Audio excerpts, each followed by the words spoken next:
صباح الجمال، ناخد واحد قهوة عشان نفوق ونكتشف المدينة الجميلة دي مع بعض.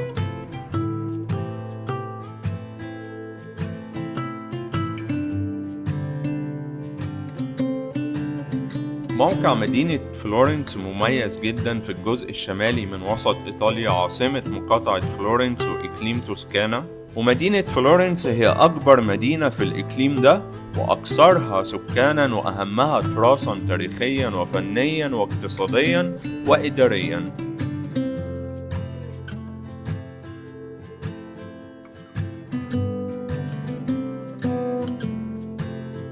في قلب المدينة نفسها هنلاقي نهر جميل اسمه نهر أرنو، زي ما احنا شايفين ده النهر اللي قدامنا كده.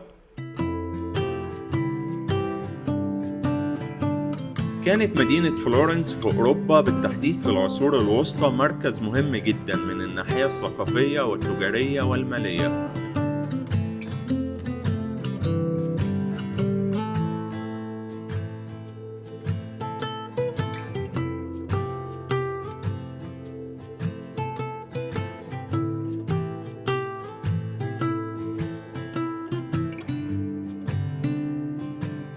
ومن أشهر معالم المدينة الجسر القديم اللي هنلاقي محلات بيبيعوا دهب وألماظ وساعات فاخرة، وده بيعتبر سوق الصاغة في فلورنس من القرن ال16.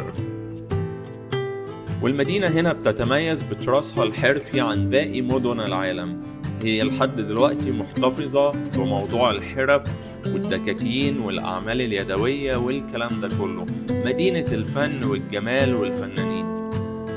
ومدينة فلورنس أهم مدينة إيطالية في التحف القديمة والمصنوعات الحرفية اللي انت مش هتلاقي زيها في أي حتة، اللي بيقولوا عليها التحف اللي جودتها عالية. والمدينة كمان بتتميز بأفضل أنواع الجلود والرخام والمعادن والمجوهرات والفضة. واتشهرت كمان مدينة فلورنس بأنها مهد لفنون العمارة، فيها مباني تاريخية كتير، وانت ماشي في المدينة كأنك ماشي بالظبط في متحف مفتوح.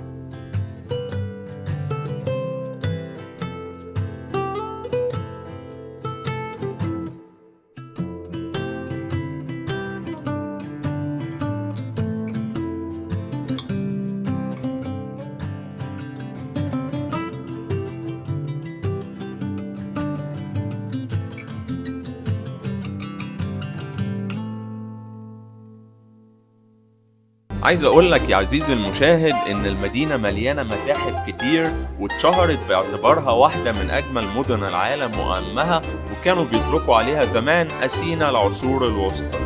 ومدينة فلورنس يا عزيزي فيها مزيج غريب كده، ميكس بين الحضارة والتاريخ والفن والشوارع الضيقة والشوارع الحديثة، ميكس كده غريب واجواء عالمية.